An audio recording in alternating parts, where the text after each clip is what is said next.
What happens to your body if you go 10 days without eating sugar? That's right, 10 days.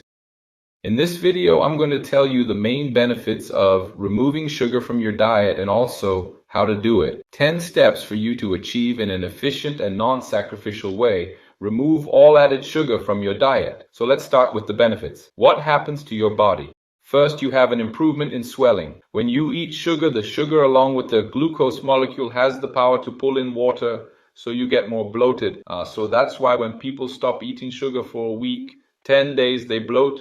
It even feels like it's someone else. That's why, because fluid retention, you decrease that in a very important way. Of course, sugar is not the only cause of fluid retention. There are others, such as heart failure, kidney failure, weak heart, weak kidneys, the thyroid itself. But too much sugar can make you more bloated or worsen one of these conditions if you already have it. Another benefit is improving your liver fat.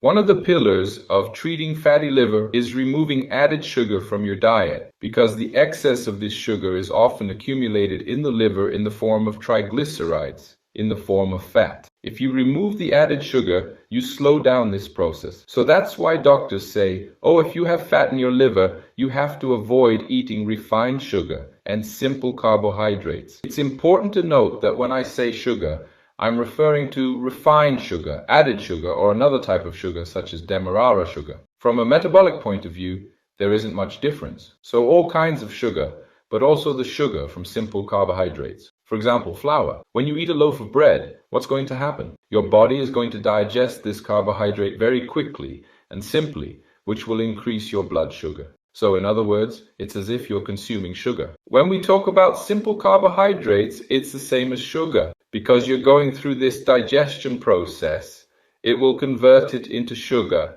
even if you're not eating granulated sugar itself. So these two forms of sugar. Another benefit is in reducing triglycerides. We've already seen how the liver can transform itself into triglycerides, which is a very good and practical way for you to reduce triglycerides to a very satisfactory degree even. This happens with some frequency in patients. Patients with triglyceride levels of 300, 400, a good level would be up to 150 just by eliminating sugar from the diet. In these two forms, often the patient experiences a drop to this triglyceride level, which is a satisfactory level of less than 150. It also has the factor of improving cholesterol, reducing the bad cholesterol, LDL, and increasing the good cholesterol. This part of cholesterol, having a genetic factor, often we can't see this decrease as pronounced as with triglycerides. But if you have high cholesterol, you also have to remove refined sugar from your diet and simple carbohydrates. When I talk about removing simple carbs, I'm not talking about zero-carb diets or ketogenic diets. It's not that. Complex carbohydrates with fibers, for example, like the case with fruit carbohydrates, these you should include in your diet, because besides being beneficial, like the carbohydrate in apples, for example, which have fibers, nutrients that will benefit your metabolism, then you don't need to completely remove them. I'm not talking about ketogenic diets, just to make it clear here. Another benefit is for your gut, for the intestinal flora, for the skin, reducing oiliness levels, also reducing acne, especially those who are prone to acne. If you remove sugar, you'll be doing your health a favor. Also, mood improvement. There are studies showing that people who cut out sugar experience a brighter mood, and on the other hand, people who consume a lot of sugar tend to have a more depressed mood and more anxiety, which begs the question, does the person have anxiety and eat sugar, or does they eat sugar and then get anxious?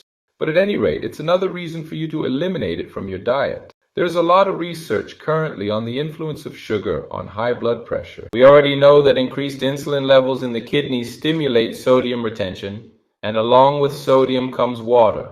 So those with high blood pressure should also avoid sugar. You've already seen that because of all of these benefits, you can also reduce body inflammation. We see this in people who have a diet high in refined sugar. They have higher levels of C-reactive protein, which is an inflammatory marker. Now that you know so many benefits, I could go on talking about these benefits for several hours, but I want to focus on giving advice on how to reduce sugar from your diet. Okay, there are 10 tips. The first tip is that you have to do it slowly, little by little. Doing it all at once doesn't work. Oh no, tomorrow I'm going to completely stop consuming sugar, and then you remove all the foods. You're going to miss it a lot because your taste buds will be very strange. If you put sugar in the coffee, if you suddenly start drinking bitter coffee you won't like, and the chance that you won't get it, which is what happens with most people, is very tall. So if you put sugar in your coffee one time week, you have another week half a half of half, and so on.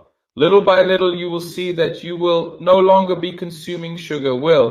Putting it slowly, if you put sugar in the lemon juice or in the juice of passion fruit, the same thing as coffee. Take it out little by little so you don't miss it. Don't give up on this plan that is very worthwhile. Tip number 2. This tip right here is, it's very difficult to talk to the people who are with you in that first moment until you can withdraw and have a greater strength to say no. Oh, this week I'll be cutting down on sugar. Try not to eat sweets. Don't buy candy to leave at home. That will make a big difference. Because imagine that you're there, your family has 5 people, and you're the only one not eating sugar. It will happen. If everyone starts eating around you, the chance of you giving in to temptation is very high. So it's worth talking to the people you live with, who are in your routine, so you can do it more easily. The third tip is don't keep sweets at home. Do you have sugar at home? If I open your fridge, there will be candy, food with added sugar, or some simple carbohydrates.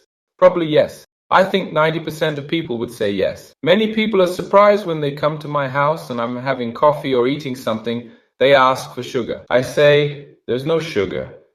What do you mean you don't have sugar? It's really because over time you won't miss it. If you put sugar in your coffee, you'll become my enemy. I won't be able to drink coffee. This happens to many people. Was it your case? Write in the comments. It's also important for people to read and see if what you're talking about is true. Tip number 4, add fiber to your diet. A very easy way for you to do this is to add chia or flaxseed. If you're going to eat a fruit, for example, put a little bit of chia. Or if you're going to eat low-fat yogurt, then put a little bit of chia or flaxseed. Do it according to your preference. Because in this way, in addition to lowering the glycemic index, which is how much that food will increase your blood sugar if you put a fiber, you have a reduction in the glycemic index. But not only that, it has all the benefit also for the intestine. You have a slowing of this absorption. You're more satiated. You're going to eat less. You're going to have less. It's a lower impulse to eat sweets, so it's really worth it. Okay, it's going to reduce your craving. You're going to control it in a better way. Tip number 5 is hydration. It's fundamental in this whole process of removing sugar. If you stay hydrated, because we all know that many times our brain confuses the stimulus of hunger with the stimulus of thirst. If you're hydrated, you're doing a good thing for your health, not only for the functioning of the organs, but also for that matter of being able to remove sugar more easily. Tip number 6 is about sweeteners. If you can't completely remove sugar, use a sweetener. It can be a natural sweetener like stevia, xylitol, erythritol. All these sweeteners are safe. There isn't any serious scientific study showing that these sweeteners, like stevia, for example, increase the risk of cancer or cause an insulin spike. The sweetness of the sweetener could increase your insulin. That's absurd, okay? There are a lot of videos. I know there are several videos here on the internet talking about this, but it's not true. So they're safe, and if you like it, if you can't really cut out sugar or not use anything, feel free to use a natural sweetener that will benefit your health. Much better a sweetener than sugar, isn't it? Number 7, eat the protein first. This will greatly help you reduce the carbohydrates in your meals, like potatoes or rice, for example. Why? Because if you grab the protein first, for example, you're going to eat chicken, rice, beans, potatoes, and pasta. I hope you don't eat that many carbohydrates in one go, but that's just an example. If you just take a serving of the chicken first and eat it, the next time you'll get to the carbs, and then you'll see that you'll be able to significantly reduce the amount of these carbohydrates. Give it a try, and then let me know if it works, because oftentimes you end up serving yourself more than you need. You're really hungry and you end up getting more. Who hasn't done that? I've done it myself several times, but now that I use this tactic of grabbing the protein first and eating it, things have improved greatly. It was one of the tips that changed my life the most, and I'm passing it on to you guys. So you're thinking, but then I'm going to have to serve myself twice? Yes, you will have to serve yourself twice, but it will do wonders for your health. Tip number 8 is to know your food. You need to check the nutritional information of every food you're eating, like cereal bars. These cereal bars have a very high quantity of carbohydrates and sugars. You should avoid them. Of course, there's another brand that has lower carbohydrates and sugars. But even so, the majority of the bars you see in the market aren't ideal for your consumption. There are several foods that look healthy, but aren't. I can make a specific video about this. Foods you think have no sugar, but contain a lot of it. If you're interested, leave it in the comments and I can make content specifically about this. Tip number 9 is not to use sweets as a reward. It's called the I deserve it syndrome. A lot of people eat sweets every day. No, today I deserve it because I walked for 30 minutes. Today, I'm going to eat some candy because I passed the test, because I achieved something. Every day, they keep associating rewards with eating sweets. If you do this, please stop because it's not healthy for your body. You've seen all the benefits, so avoid connecting rewards with sweets. This also happens with alcohol. Just to make this connection here, you probably know someone who drinks alcohol every day, but it also happens with sugar, using it as a reward. So don't do this. Don't associate sweets with something positive, with a reward, like a good moment for your health. We've already seen that it isn't. Number 10, swap the sugar for a spice like cinnamon, for example.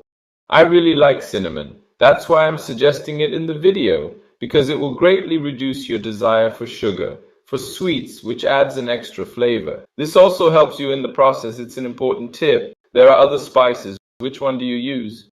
Post it in the comments. It also serves as support for others. From 0 to 10, what grade do you give this video?